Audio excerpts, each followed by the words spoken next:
అప్పుల బాధలు వెంటాడుతున్నాయా? అయితే 6 జేవిఆర్ వారి జాతిరత్నాలు ధరించండి. వెల్కమ్ టు మనం టీవీ. నేను మీ మనోజ్. అరుణ్ గురించి చాలా డీప్గా తెలుసుకుందాం. ఇప్పటికే ఆవిడ అరెస్ట్ అయింది. సో ఆవిడ వెనక్కి వాళ్ళు ఉన్నవారు, ఇంకా శ్రీకాంత్కి పెరోల్ ఇచ్చింది ఎవరు, అండ్ గూడూరులో ఉన్న నెల్లూరు జిల్లా గూడూరులో కొంతమంది అఫీషియల్స్ అంత వైట్ మనీ ఎలా ఇచ్చారు, గవర్నమెంట్ అఫీషియల్స్. ఆవిడ దగ్గర దాదాపుగా 200 మంది నాయకులు ఎవరైతే వైసీపీ వాళ్ళు ఉన్నారో, గత ప్రభుత్వంలో అరాచకాలు క్రియేట్ చేసిన వాళ్ళు, వాళ్ళందరి వీడియోలు ఇంకా ఆడియోలు ఆవిడ ఫోన్లో ఉన్నాయి. సో ఆవిడ ఫోన్ యూజ్ చేయడానికి ముందు కావచ్చు, తర్వాత కావచ్చు, ఆ ఫోన్ లాక్ చేసింది. సో ఆ లాక్డ్ ఐఫోన్లో కొన్ని ఉన్నాయి, అండ్ అంతకుముందు ఆవిడ యూజ్ చేసిన ఒక ఆండ్రాయిడ్ ఫోన్లో ఉన్న దాన్ని బట్టి ఇంకా ఐఫోన్లో ఎన్ని ఉన్నాయనే దానిపై ఇంకా పోలీసులకు క్లారిటీ రాలేదు. ఒకవేళ క్లారిటీ వస్తే కనుక పొరపాటున ఆ డేటా బయటకు వస్తే చాలామంది వైసీపీ లీడర్లకి వెన్నులో వణుకు పుట్టుద్ది. ఈ మాట మాత్రం నిజం. ఈ మాట ఎందుకు అంటున్నానంటే, ఇప్పటికే పోలీసులు ఆవిడ డేటాను పరిశీలిస్తున్నారు.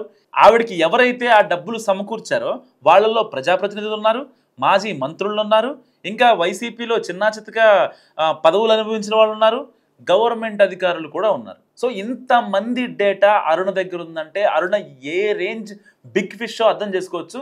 సో ఇంకా డీటెయిల్గా మాట్లాడుకుందాం.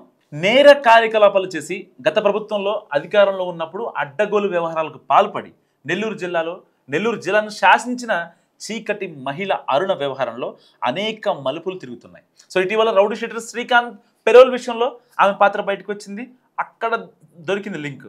ఒక్కసారి తీగలాగితే డొంక తెలితే అంటారు కదా, అలా జరుగుతుంది అనమాట. సో దాని ద్వారా ఏపీ రాజకీయాల్లో సంచలనం క్రియేట్ చేసింది అరుణ కేసు. సో ప్రస్తుతం ఆమె విచారణ ఖైదీగా జైల్లో ఉన్నారు. అరుణను అరెస్ట్ చేస్తున్నప్పుడు పోలీసులు ఆమె వద్ద నుంచి 2 ఖరీదైన స్మార్ట్ ఫోన్లు స్వాధీనం చేస్తున్నారు. అయితే అందులో 100 కొద్ది చిత్రాలు, ప్రైవేట్ వీడియోస్ ఉన్నాయి, రాజకీయ నాయకులవి, ఇటు పోలీసు ఉన్నతాధికారులు ఆమెతో అత్యంత సన్నిహితంగా మెలిగిన వీడియోలు కూడా అందులో ఉన్నాయి. సహజంగా తను ఎవరైనా కలిస్తే ఫోటోలు తీసుకోవడం అరుణకు అలవాటు. అంతేకాదు కొంతమంది అధికారులతో అత్యంత సన్నిహితంగా కూడా ఉన్నప్పుడు వీడియోలు తీసుకోవడం కూడా ఈవిడికి అలవాటు. వెన్నతో పెట్టిన విద్య. ఆ వీడియోలు, ఫోటోలు బయట పెడతానని భయపెట్టి పోలీస్ డిపార్ట్మెంట్తో ఆమె పనులు చేయించుకునేది. ఆమె వలలో చిక్కిన వారిలో ఎస్పీ, ఏఎస్పీ, డిఎస్పీ స్థాయి వ్యక్తులు ఉన్నారంటే ఆవిడ ఏం చేస్తుందో అర్థం చేసుకోవచ్చు. సో వారి అండ చూసుకునే పదోన్నతులు, బదిలీలు కల్పిస్తామని ఆమె ఆశ చూపించింది. శ్రీకాంత్ పెరోల్ విషయంలో కూడా ఆమె ఇదే దందాను అనుసరించినట్టు తెలుస్తోంది. శ్రీకాంత్ పెరోల్ విషయంలో డబ్బు సర్దుబాటుకు సంబంధించి నెల్లూరు జిల్లాలోని గూడూరులో ఉన్న ఒక ప్రైవేట్ విద్యా సంస్థ ముఖ్య అధికారి సహకరించారట. ఇప్పుడు మాత్రమే కాదు, గతంలో అనేక సందర్భాలలో ఆమెకు అతడు డబ్బు సర్దుబాటు చేసినట్టు కూడా తెలుస్తుంది. సో వీరిద్దరి మధ్య కూడా సన్నిహిత సంబంధం ఉంది. అయితే ఇప్పుడున్న ఫోన్లలో ఉన్న ఫోటోలు కావచ్చు, ఇతర వీడియోల ఆధారంగా అరుణ కేసు దర్యాప్తు చేస్తామని పోలీసులు అంటున్నారు. అయితే ఆమె ఫోన్లను తెరవడానికి కూడా కోర్టు అనుమతి తీసుకుంటామని చెప్తున్నారు. ఒకవేళ ఇది జరిగితే ఏపీలో ప్రకంపనలు చోటు చేసుకుంటాయని, పెద్ద పెద్ద తలకాయల చుట్టూ ఉచ్చు బిగుసుకుంటుందని ప్రచారం జరుగుతుంది. నెల్లూరుకు చెందిన లేడీ డాన్ అరుణ నుంచి పోలీసులు స్వాధీనం చేసుకున్న ఫోన్లలో కొంతమంది ప్రభుత్వాధికారులు, ప్రజాప్రతినిధుల ఆడియోలు, వీడియో రికార్డులతో పాటు 100 కొద్ది ఫోటోలు ఉండి ఉంటాయని కూడా పోలీసులు భావిస్తున్నారు. ప్రధానంగా వైసీపీ హయాంలో నెల్లూరు జిల్లాలో పనిచేసిన ఓ ఐపీఎస్ అధికారితో ఉన్న ఫోటోలు, వీడియోలు ఆ ఫోన్లో ఉన్నట్టు అనుమానిస్తున్నారు.